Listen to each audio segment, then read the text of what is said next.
The Work of Art in the Age of Mechanical Reproduction by Walter Benjamin, 1936.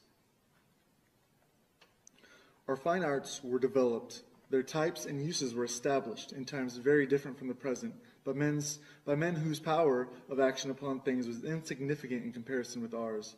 But the amazing growth of our techniques, the adaptability and precision they have attained, the ideas and habits they are creating, make it a certainty that profound changes are impending in the ancient craft of the beautiful. In all the arts, there is a physical component which can no longer be considered or treated as it used to be, which cannot remain unaffected by our modern knowledge and power. For the last 20 years, neither matter nor space nor time has been what it was from time immemorial. We must expect great innovations to transfer the entire technique of the arts, thereby affecting artistic invention itself and perhaps even bring about an amazing change in our very notion of art. Paul Valéry. Preface. When Marx undertook his critique of the capitalistic mode of production, this mode was in its infancy. Marx directed his efforts in such a way as to give them prognostic value. He went back to the basic conditions underlying capitalistic production and through his presentation showed what could be expected of capitalism in the future. The result was that one could expect it not only to exploit the proletariat with increasing intensity, but ultimately to create conditions which would make it possible to abolish capitalism itself. The transformation of the superstructure, which takes place far more slowly than that of the substructure, has taken more than half a century to manifest in all areas of culture the change in the conditions of production. Only today can it be indicated what form this has taken. Certain prognostic requirements should be met by these statements. However, theses about the art of the proletariat after its assumption of power or about the art of classless society would have less bearing on these demands than theses about the developmental tendencies of art under present conditions of production. Their dialectic is no less noticeable in the superstructure than in the economy. It would therefore be wrong to underestimate the value of such theses as a weapon. They brush aside a number of outmoded concepts, such as creativity and genius, eternal value, and mysterious concepts whose uncontrolled and at present most uncontrollable application would lead to the processing of data in the fascist sense. The concepts which are introduced in the theory of art and what follows differs from the most familiar terms in that they are completely useless for the purposes of fascism. They are, on the other hand, useful for the formation of revolutionary demands in the politics of art. 1. In principle, a work of art has always been reproducible. In principle, a work of art has always been reproducible. Man-made artifacts could always be imitated by men. Replicas were made by pupils in practice of their craft, by masters for diffusing their works, and finally by third parties in the pursuit of gain. Mechanical reproduction of a work of art, however, represents something new. Historically, it advanced intermittently and in leaps at long intervals, but with accelerated intensity. The Greeks knew only two procedures of technically reproducing works of art: founding and stamping. Bronzes, terracottas, and coins were the only artworks which they produced in quantity. All others were unique and could not be mechanically reproduced. With the woodcut, graphic art became mechanically reproducible for the first time, long before script became reproducible by print. The enormous change which printing, the mechanical reproduction of writing, has brought about in literature are a familiar story. However, within the phenomenon which we are here examining from the perspective of world history, print is merely a special, though particularly important case. During the Middle Ages, engraving and etching were added to the woodcut. At the beginning of the 19th century, lithograph made its appearance. With lithography, the technique of reproduction reached an essential new stage. This much more direct process was distinguished by the tracing of the design on a stone rather than its incision on a block of wood, or its etching on the copper plate, and permitted graphic art for the first time to put its products on the market, not only in large numbers as hitherto, but also in daily changing forms. Lithography enabled graphic art to illustrate everyday life, and it began to keep pace with printing, but only a few decades after its invention. Lithography was surpassed by photography. For the first time in the process of pictorial reproduction, photography freed the hand of the most important artistic functions which henceforth devolved only upon the eye looking into the lens. Since the eye perceived more swiftly than the hand can draw, the process of pictorial reproduction was accelerated so enormously that it could keep pace with speech. A film operator shooting a scene in the studio captures the image at the speed of the actor's speech. As lithography virtually implied the illustrated newspaper, so did photography foreshadow the sound film. The technical reproduction of sound was tackled at the end of the last century. These convergent endeavors made predictable a situation which Paul Valéry pointed up in his sentence, "Just as water, gas, and electricity are brought into our houses from far off to satisfy our needs in response to a minimal effort, so we shall be supplied with visual or auditory images, which will appear and disappear at a simple movement of the hand, hardly more than a sign." Around 1900, technical reproduction had reached a standard that not only permitted it to reproduce all transmitted works of art, and thus to cause the most profound change in their impact upon the public, it also had captured a place of its own among the artistic processes. For the study of this standard, nothing is more revealing than the nature of the repercussions that these two different manifestations, the reproduction of work of art and the art of the film, have had on art in its traditional form. 2. Even the most perfect reproduction of a work of art is lacking in one element, its presence in time and space, its unique existence at the place where it happens to be. This unique existence of the work of art determines the history to which it's subject throughout the time of its existence. This includes the changes which it may have suffered in physical condition over the years, as well as various changes in its ownership. The traces of the first can be revealed only by chemical or physical analysis, which is impossible to perform on reproduction. Changes of ownership are subject to a tradition which must be traced from the situation of the original. The presence of the original is the prerequisite to the concept of authenticity. Chemical analysis of the patina of a bronze can help to establish this, as does the proof that a given manuscript of the Middle Ages stems from an archive of the 15th century. The whole sphere of authenticity is outside technical, and of course not only technical, reproducibility. Confronted with its manual reproduction, which is usually branded as a forgery, the original preserved all its authority. Not so vis-a-vis forgery. The original confronted with its manual reproduction, which was usually branded as a forgery, the original preserved all its authority. Not so vis-a-vis technical reproduction. The reason was twofold. First, process reproduction is more independent of the original than manual reproduction. For example, in photography, process reproduction can bring out those aspects of the original that are unattainable to the naked eye, yet accessible to the lens, which is adjustable and chooses its angle at will. In photographic reproduction, with the aid of certain processes, such as enlargement or slow motion, can capture images which escape natural vision. Secondly, technical reproduction can put the copy of the original into situations which would be out of reach for the original itself. Above all, it enables the original to meet the beholder halfway, be it in the form of photography or a phonograph record. The cathedral leaves its locale to be received in the studio of a lover of art. The choral production, performed in the auditorium or in the open air, resounds in the drawing room. The situations into which the product of mechanical reproduction can be brought may not touch the actual work of art, yet the quality of its presence is always depreciated. This holds not only for the artwork, but also, for instance, for a landscape which passes in review before the spectator in a movie. In the case of the art object, a most sensitive nucleus, namely its authenticity, is interfered with, whereas no natural object is vulnerable on that score. The authenticity of a thing is the essence of all that is transmittable from its beginning, ranging from its substantive duration. The authority of a thing is the essence of all that is transmittable from its beginning, ranging from its substantive duration to its testimony to the history which it has experienced. Since the historical testimony rests on its authenticity, the former, too, is jeopardized by reproduction when substantive duration ceases to matter. And what is really jeopardized when the historical testimony is affected is the authority of the object. One might subsume the elimination element in the term aura.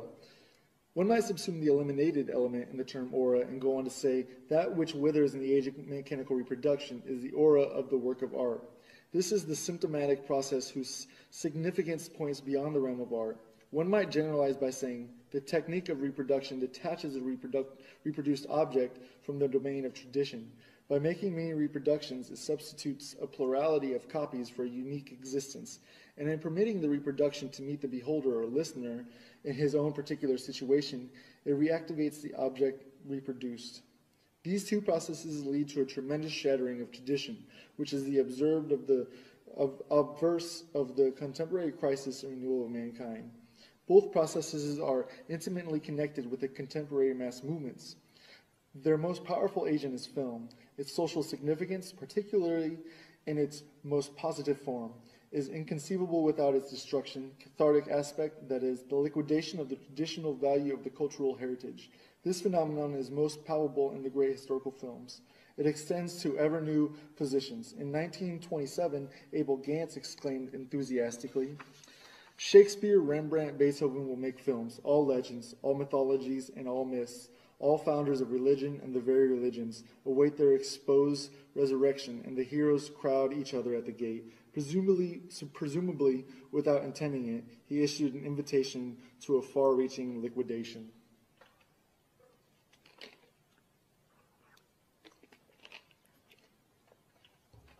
Three. During long periods of history, the mode of human sense perception changes with humanity's entire mode of existence.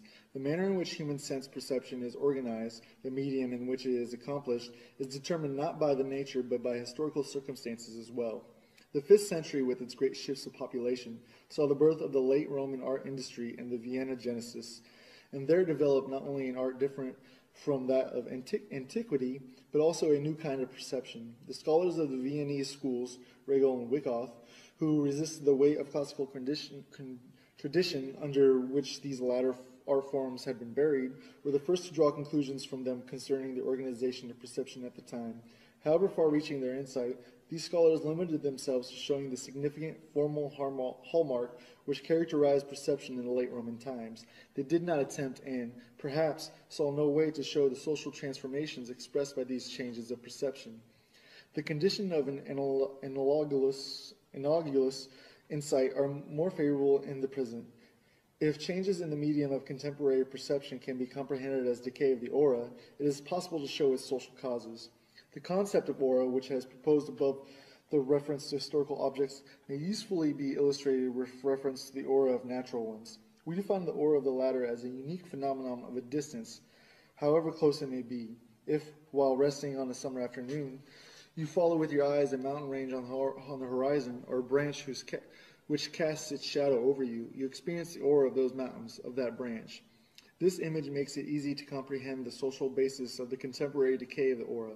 It rests on two circumstances, both of which are related to the increasing significance of the masses in contemporary life, namely the desire of contemporary masses to bring things closer, spatially and humanly, which is just as ardent as their bent towards overcoming the uniqueness of every reality by accepting its reproduction.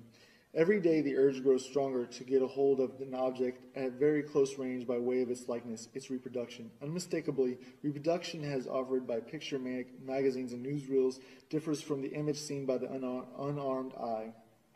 Uniqueness and permanence are as closely linked to the latter as are transistoriness and reproducibility in the former.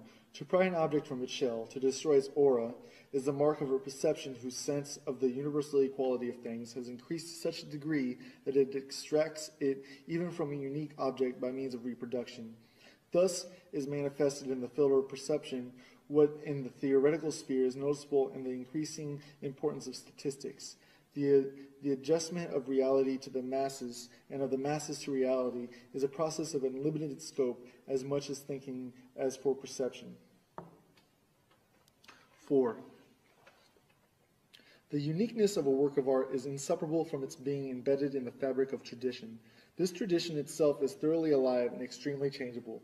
An ancient statue of Venus, for example, stood in a different traditional context with the Greeks, who made it an object of veneration, than with the clerics of the Middle Ages, who viewed it as an ominous idol. Both of them, however, were equally confronted with this uniqueness, that is, its aura. Originally, the contextual integration of art and tradition found its expression in the cult.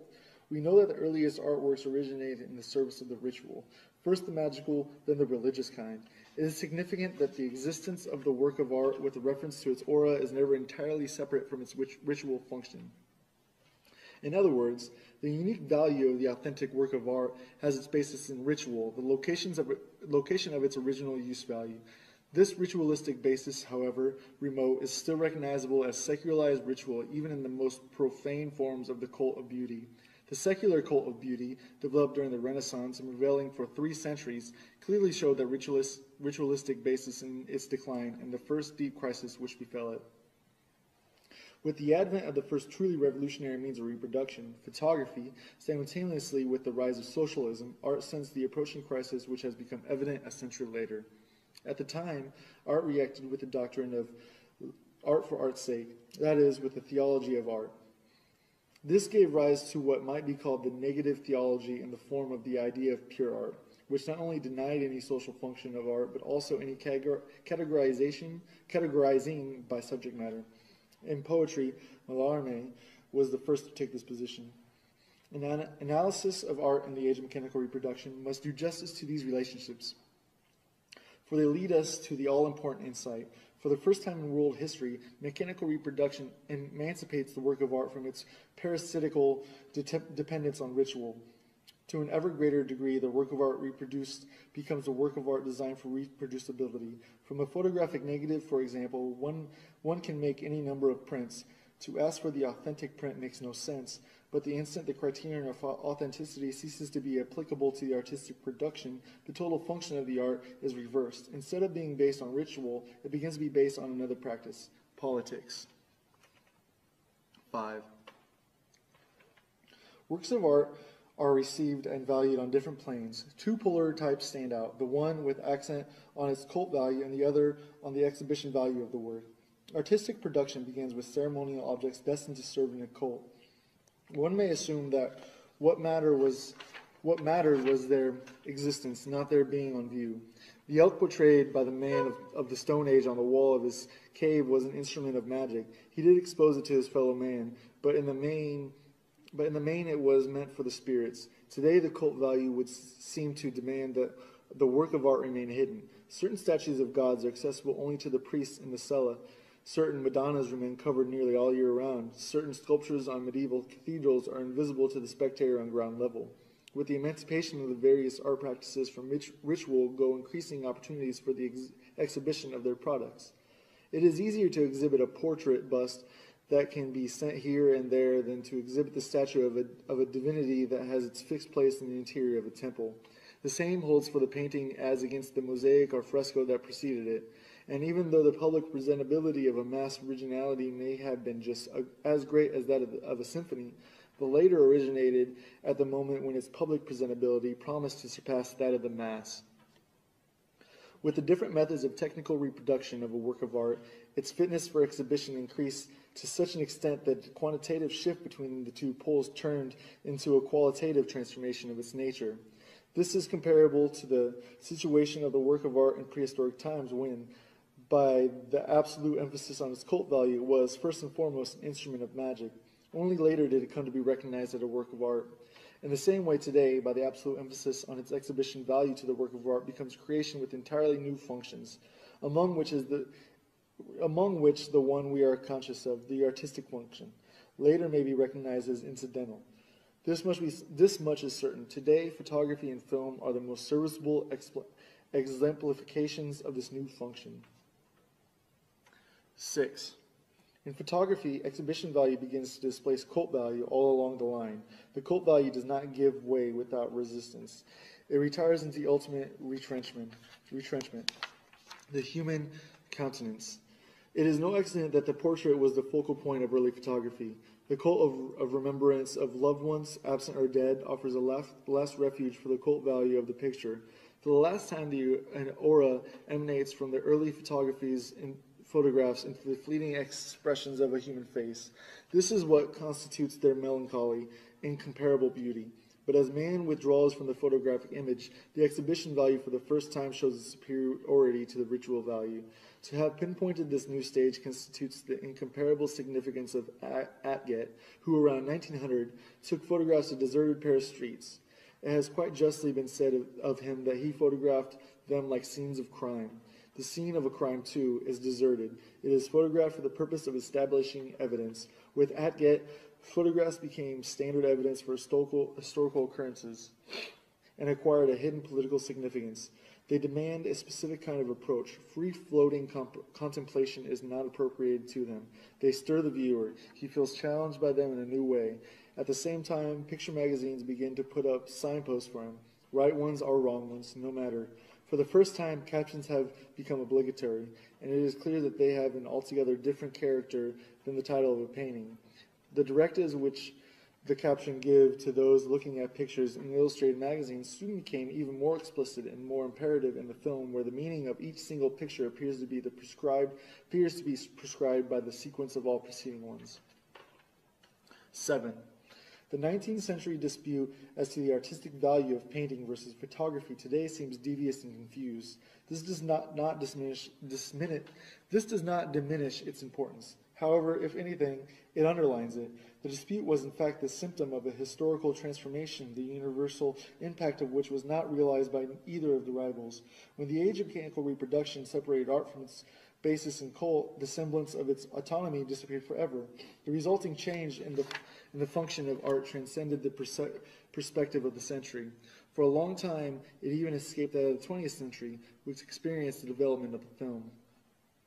Earlier, much futile thought had been devoted to the question of whether photography is an art. The primary question, whether the very invention of photography had not transformed the entire nature of art, was not raised. Soon, the film theoreticians asked the same ill-considered question with regard to film. But the difficulties with which photography caused traditional aesthetics were mere child's play as compared to those raised by the film. Whence the insensitive and forced character of early theories of the film. Abel Gance, for instance, compares the film with hieroglyphics. Here, by a remarkable regression, we have come back to the level of expression of the Egyptians. Pictorial language has not yet matured because our eyes have not yet adjusted to it. There is yet insufficient respect for insufficient cult of what is expressed.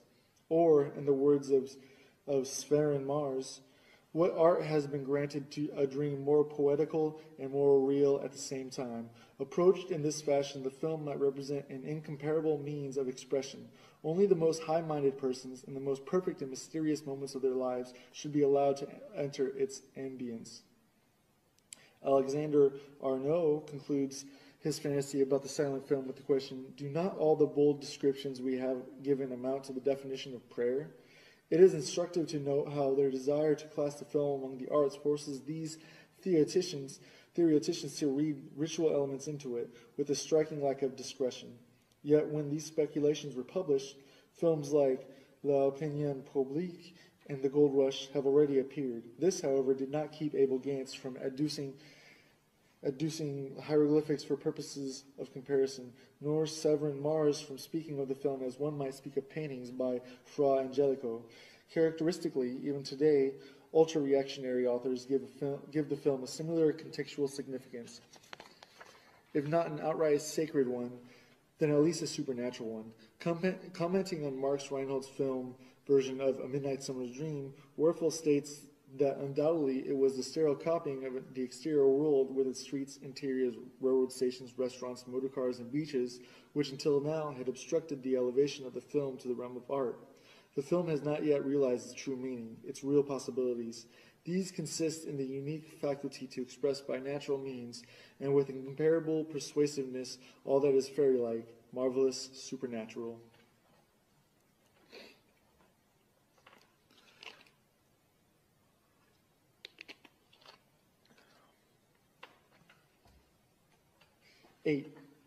The artistic performance of a stage actor is definitely presented to the public by an actor in person.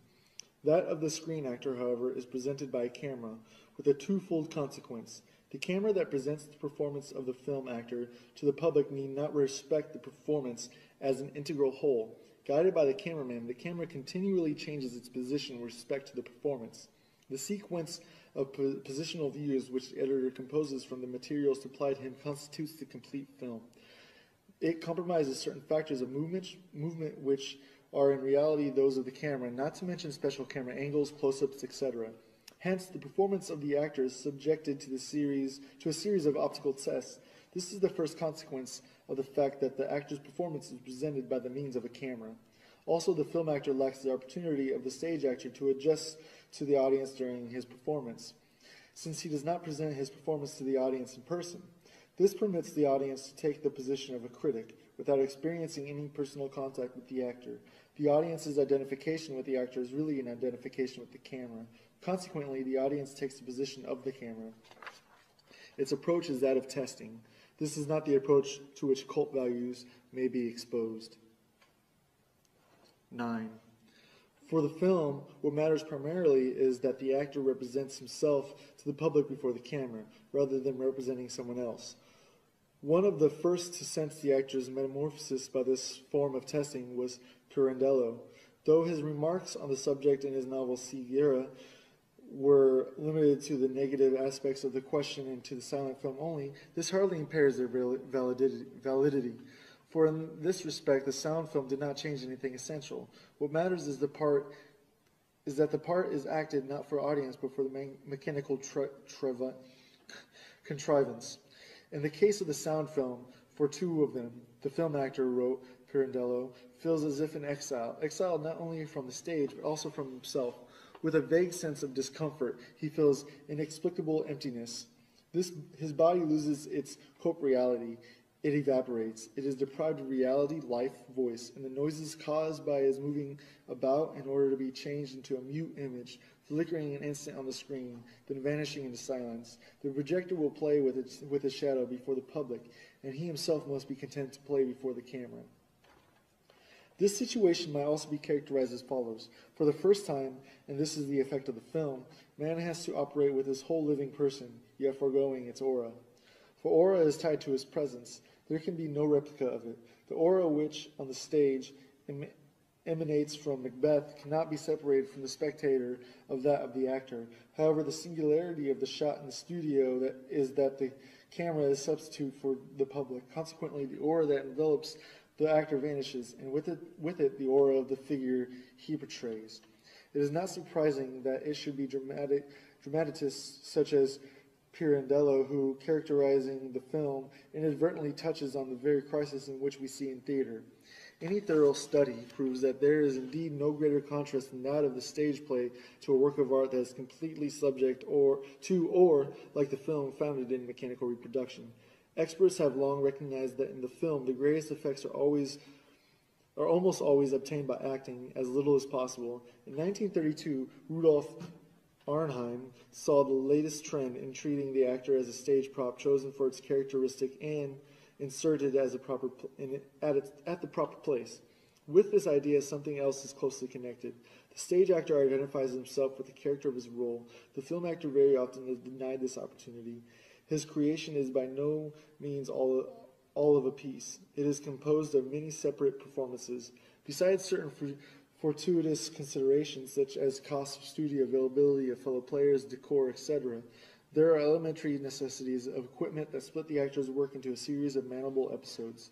In particular, lighting and its installation require the presentation of an event that, on the screen, unfolds as a rapid and unified scene. In the sequence of separate shootings, which may take hours in the studio, not to mention more obvious montage. Thus, a jump from the window can be shot in the studio as a jump from a scaffolding, and the ensuing flight, if need be, can be shot weeks later when outdoor scenes are taken. Four more paradoxical cases can easily be construed. Let's assume that an actor is supposed to be startled by a knock at the door. If his reaction is not satisfactory, the director can resort to an expedient. When the actor happens to be at the studio again, he has a shot fired behind him without his being forewarned of it. The frightened reaction can be shot now and be cut into the screen version. Nothing more strikingly shows that art has left the realm of the beautiful semblance which so far had been taken to be the only sphere where art could thrive. 10. The feeling of strangeness that overcomes the actor before the camera, as Pirandello describes it, is basically of the same kind as the estrangement felt before one's own image in the mirror. But now the reflected image has become separable, transmutable, and where is it transported? Before the public. Never for a moment does the screen actor cease to be conscious of this fact. While facing the camera, he knows that ultimately he will face the public, the consumers who constitute the market. This market, where he offers not only his labor but also his whole self, his heart and soul, is beyond his reach. During the shooting, he has as little contact with any article made in the factory. This may contribute to the oppression, that new anxiety which, according to Pirandello, grips the actor before the camera. The film responds to the shriveling of the aura with an artificial buildup of the personality outside the studio. The cult of the movie star, fostered by the money of the film industry, preserves not the unique aura of the person, but the spell of the personality, the phony spell of a commodity. So long as the movie maker's capital sets the fashion, as a rule, no other revolutionary merit can be accredited to today's film than the promotion of a revolutionary criticism of traditional concepts of art. We do not deny that in some cases today's films can also promote revolutionary criticism of social conditions, even of the distribution of property. However, our present study is no more significantly concerned with this than is the film production of Western Europe. It is inherent in the technique of the film as well as that of sports that everybody who witnesses its accomplishments is somewhat of an expert. This is obvious to anyone listening to a group of newspaper boys leaning on their bicycles and discussing the outcome of a bicycle race. It is not for nothing that newspaper publishers arrange races for the delivery boys. These arouse great interest among the participants, for the victor has an opportunity to rise from delivery boy to professional racer. Similarly, the newsreel offers everyone the opportunity to rise from passerby to movie extra. In this way, any man might even find himself part of a work of art, as witness Vertov's 3 songs about Lenin or Avin's Voronezh. Any man today can lay claim to being filmed. This claim can best be elucidated by a comparative look at the historical situation of contemporary literature. For centuries, a small number of writers were confronted by many thousands of readers. This changed toward the end of the last century. With the increase of extensions of the press, which kept placing new political, religious, scientific, professional, and local organs before the readers, and increasing numbers of readers became writers, at first occasional ones. It began with the daily press opening to its readers space for letters to the editor, and today there is hardly a gainful employed European who could not, in principle, find an opportunity to publish somewhere or other comments on his work, grievances, documentary reports, or that sort of thing. Thus, the distinction between author and public is about to lose its basic character. The difference between merely functional, it may vary from case to case. At any moment, the reader is ready to turn into a writer. As expert which he had to become willy-nilly in an extremely specialized work process, even if only in some minor respect, the reader gains access to authorship. In the Soviet Union, work itself is given a voice. To present it verbally is part of a man's ability to perform the work. Literary license is now founded on polytechnic rather than the specialized training and thus become common property. All this can be easily applied to the film, where transitions that in literature took centuries have come about in a decade. In cinematic practice, particularly in Russia, this changeover has partially become established reality.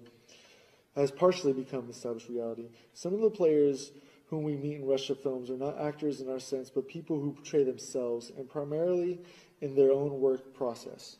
In Western Europe, the capitalistic exploitation of the film denies consideration to modern man's legitimate claim to being reproduced. Under these circumstances, the film industry is trying hard to spur the interest of the masses through illusion-promoting spectacles and dubious speculations. 11. The shooting of a film, especially of a sound film, affords a spectacle unimagined anywhere and any time before this. It presents a process in which it is impossible to assign to a spectator a viewpoint which would exclude from the actual scene such extraneous accessories as camera equipment, lighting machinery, staff assistants, etc., unless his eye were on a line parallel with the lens. This circumstance, more than any other, renders superficial and insignificant any possible similarity between a scene in the studio and one on stage. In the theater, one is well aware of the place from which the play cannot immediately be detected as illusionary. There is no such place for the movie scene that is being shot. Its illusionary nature is that of a second degree, the result of cutting. That is to say, in the studio, the mechanical equipment has penetrated so deeply into reality that its pure aspect freed from the foreign substance of equipment is the result of a special procedure, namely the shooting by the specially adjusted camera and the mounting of the shot together with other similar ones. The equipment-free aspect of reality here has become the height of artifice. The sight of immediate reality has become an orchard in a land of technology. Even more revealing is the comparison of these circumstances, which differ so much from those of the theater, with the situation in painting. Here the question is, how does the cameraman compare to the painter? To answer this, we must take recourse to analogy with a surgical operation. The surgeon represents the polar opposite of the magician. The magician heals a sick person by the laying on of hands. The surgeon cuts into the painter's body. The magician maintains a natural distance between the patient and himself, though he reduces it very slightly by the laying on of hands. He greatly increases it by virtue of his authority.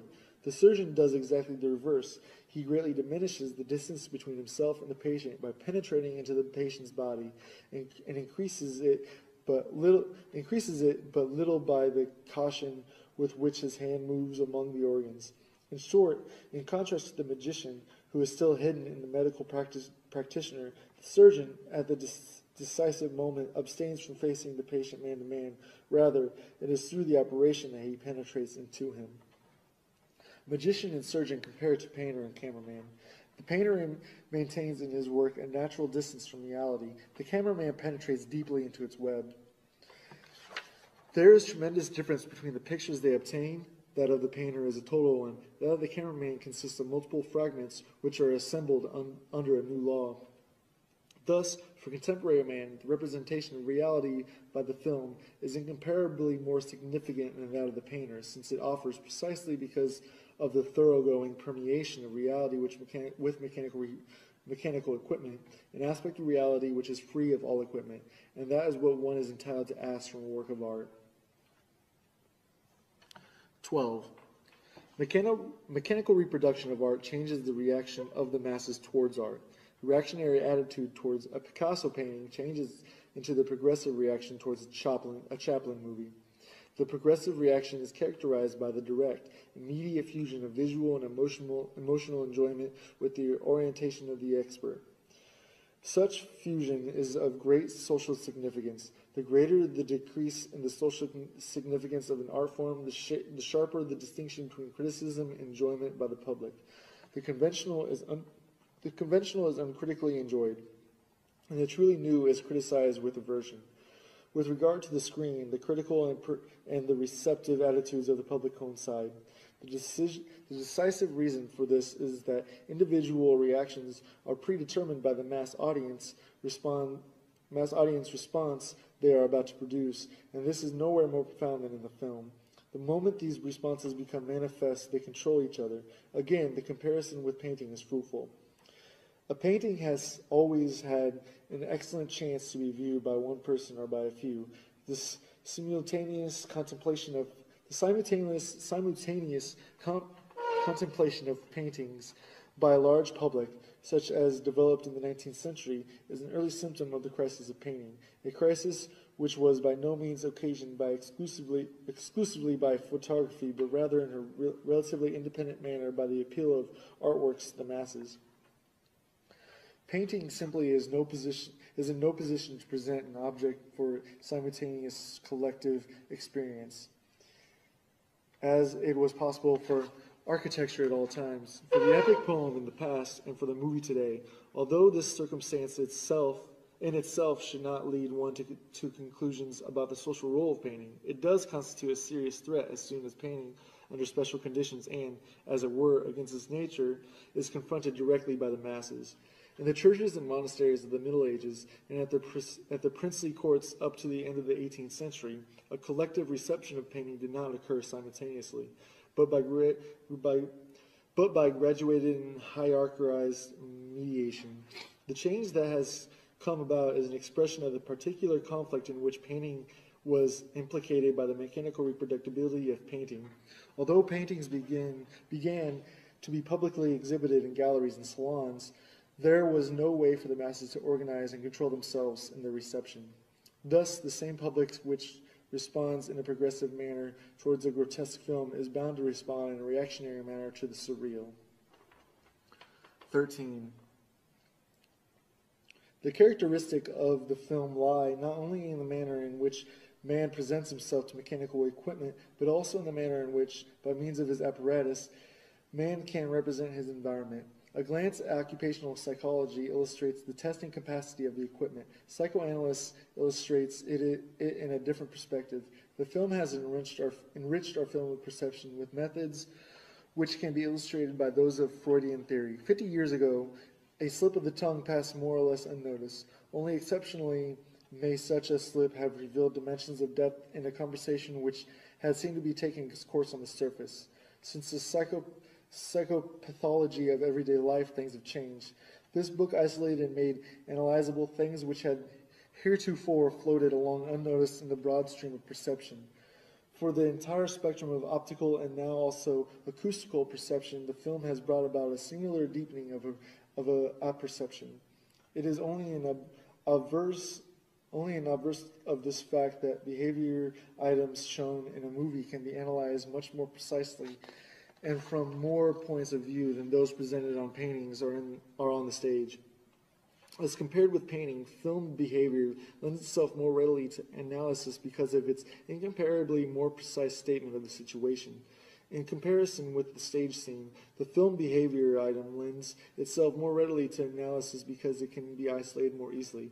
This circumstance derives its chief importance from its tendency to promote a mutual penetration of art and science. Actually, of a screen behavior item which is neatly brought out in a certain situation, like a muscle of a body, it is difficult to say which is more fascinating, its artistic value or its value for science. To demonstrate the identity of the artistic and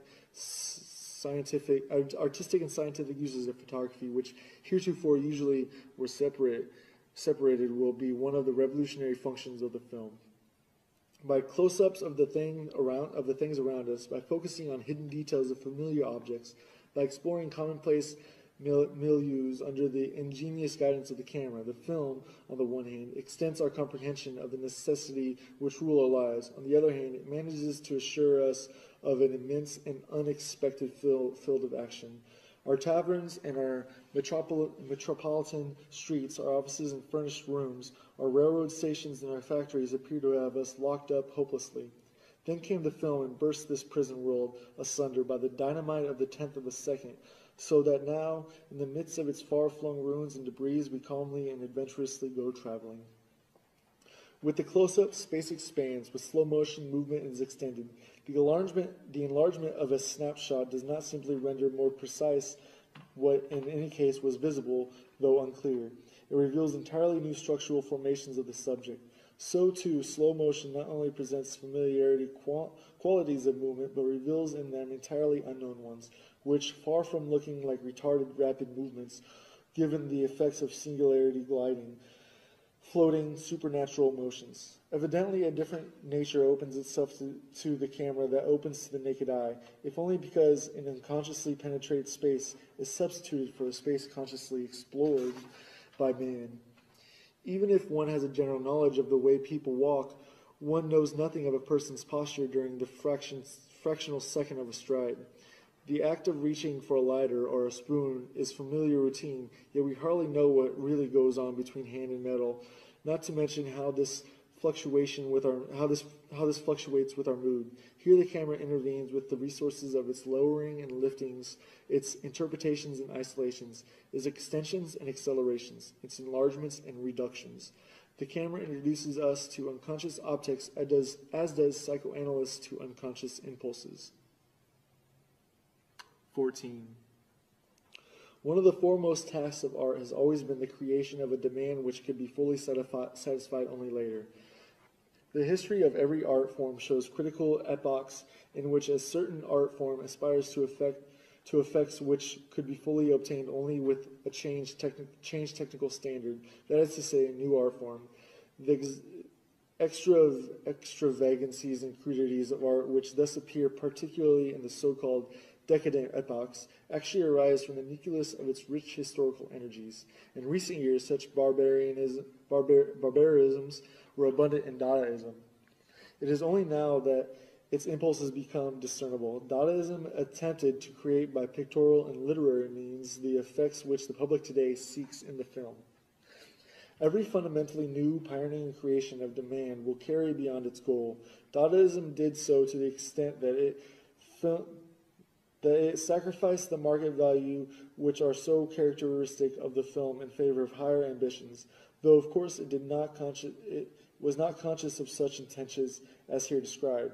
The Dadaists attached much less importance to the sales value of their work than to its uselessness for contemplative immersion.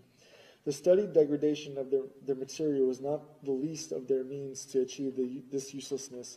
Their poems are word salad, containing obscenities and every imaginable waste product of language. The same is true of their paintings, on which they mount buttons and tickets.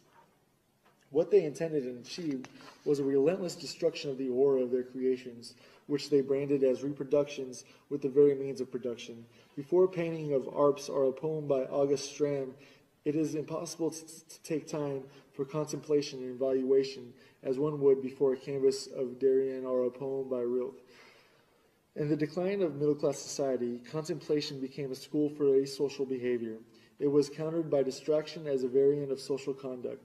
Dadaistic activities actually assured a rather vehement distraction by making works of art the center of scandal. One requirement was foremost, to outrage the public. From an alluring appearance or persuasive structure of sound, the work of art of the Dadaists became an instrument of ballistics. It hit the spectator like a bullet. It happened to him, thus acquiring a tactile quality. It promoted a demand for the film, the distracting element of which is also primarily tactile, being based on changes of place and focus which periodically assail the spectator. Let us compare the screen on which a film unfolds with the canvas of the painting. The painting invites the spectator to contemplation. Before it, the spectator can abandon himself to his associations. Before the movie frame, he cannot do so. No sooner has his eye grasped the scene than it has already changed. It cannot be arrested. Duhamel, who detested the film and knows nothing of its significance, though sometimes of its structure, notes this circumstance as follows. I can no longer think what I want to think. My thoughts have been replaced by moving images. The spectator's process of association in view of these images is indeed interrupted by their constant sudden change. This constitutes the shocked effect of the film, which, like all shocks, should be cushioned by heightened presence of mind. By means of its technical structure, the film has taken the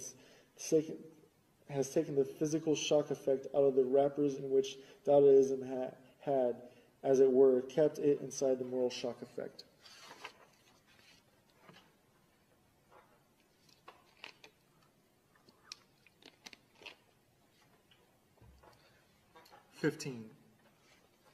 The mass is a matrix from which all traditional behavior toward works of art issues today in a new form.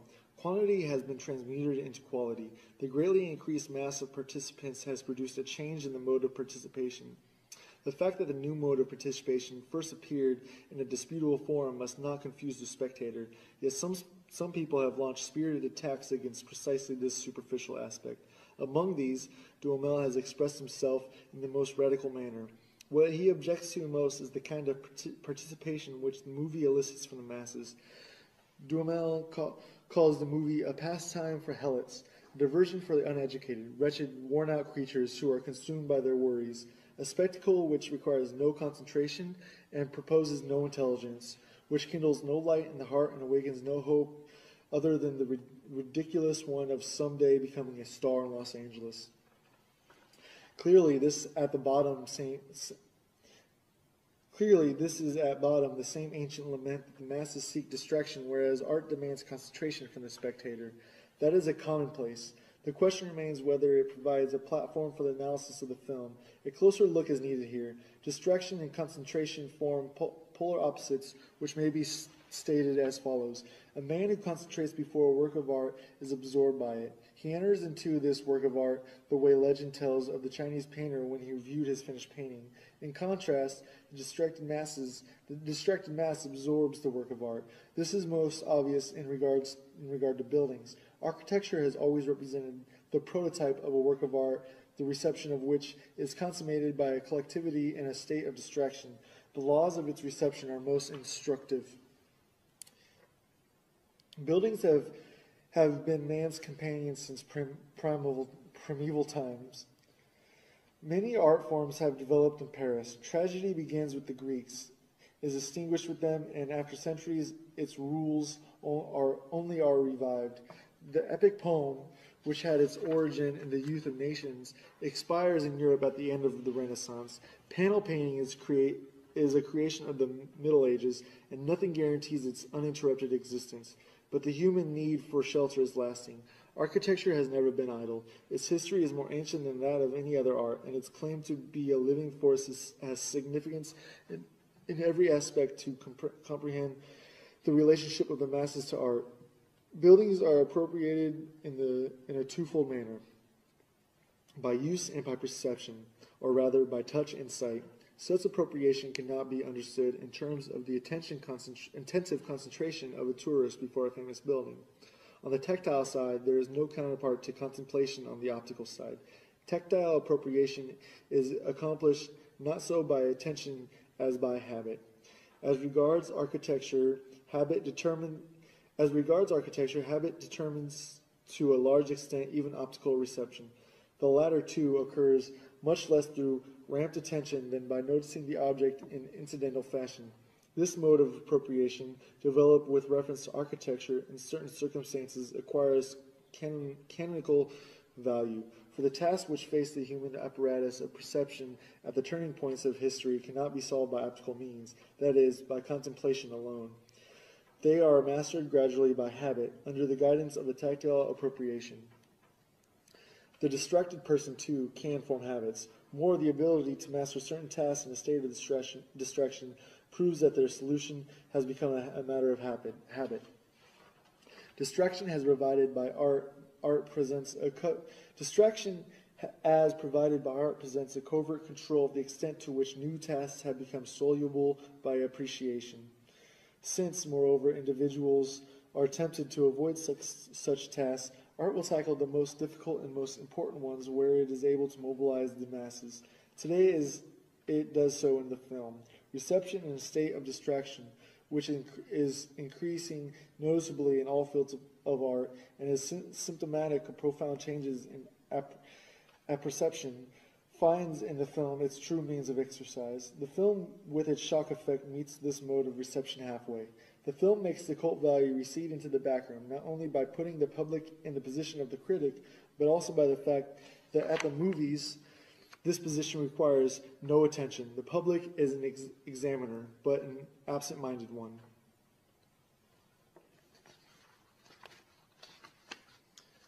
Epilogue. The growing proletarialization of modern man and the increased formation of masses are two aspects of the same process. Fascism attempts to organize the newly created proletarian masses without affecting the property structures which the masses strive to eliminate. Fascism sees its salvation in giving these masses not their right, but instead a chance to express themselves. The masses have a right to change property relations. Fascism seeks to give them an expression while preserving property. The logical result of fascism is the introduction of aesthetics into political life. The violation of the masses, whom fascism, with its Führer cult, forces to their knees, has its counterpart in the violation of the apparatus which it presses into the production of ritual values. All efforts to render political aesthetics culminate in one thing: war. War and war only can set a goal for mass movements on the largest scale while respecting the traditional property systems. This is the political formula for the situation. The technological formula may be stated as follows. Only war makes it possible to mobilize all today's technical resources while maintaining the property system. It goes without saying that the fascist hypothesis of war does not employ such arguments. Still, Marinetti says in his manifesto on the Ethiopian colonial war, for 27 years we futurists have rebelled against the branding of war as anti-aesthetic. Accordingly, we state, war is beautiful because it establishes man's dominion of the subjugated machinery by means of gas masks, terrifying megaphones, flamethrowers, and small tanks. War is beautiful because it initiates the dreamt of metalizations of the human body. War is beautiful because it enriches a flowering meadow with the fiery orchids of machine guns. War is beautiful because it combines the gunfire, the cannonades, the ceasefire, the sense, and the stench of putrefaction in the symphony. War is beautiful because it creates new architecture like that of the big tanks, the geometrical formation flights, the smoke spirals from burning villages, and many others, poets and artists of futurism. Remember these principles of the aesthetic of war so that your struggle for a new literature and a new graphic art may be illuminated by them. This manifesto has a virtue of clarity. Its formulations deserve to be accepted by dialecticians. To the latter, the aesthetics of today's war appears as follows. If the natural utilization of productive forces is impeded by the property system, the increase in technical devices and speed and in the sources of energy will press for an unnatural utilization, and this is found in war. The destructiveness of war furnishes proof that society has not been mature enough to incorporate technology as its organ, that technology has not been sufficiently developed to cope with the elemental forces of society. The horrible features of imperialistic warfare are attributable to the discrepancies between the tremendous means of production and their inadequate utilization in the process of production. In other words, to unemployment and the lack of markets, imperialistic war is a rebellion of technology which collects in the form of human material the claim to which society has denied its natural material. Instead of draining rivers, society directs a human stream into a bed of trenches. Instead of dropping seeds from airplanes, it drops incendiary bombs over cities. And through gas warfare, the aura is abolished in a new way. Fa ars pere mundus, says fascism, and as Marinetti admits, expects war to supply the artistic gratification of a sense perception that has been changed by technology. This is evidently the consummate of l'art pour l'art. Mankind, which in Homer's time was an object of contemplation for the Olympian gods, now is one for itself. Its self-alienation has reached such a degree that it can experience its own destruction as an aesthetic pleasure of the first order. This is the situation of politics, which fascism is rendering aesthetic. Communism responds by politicizing art. The end.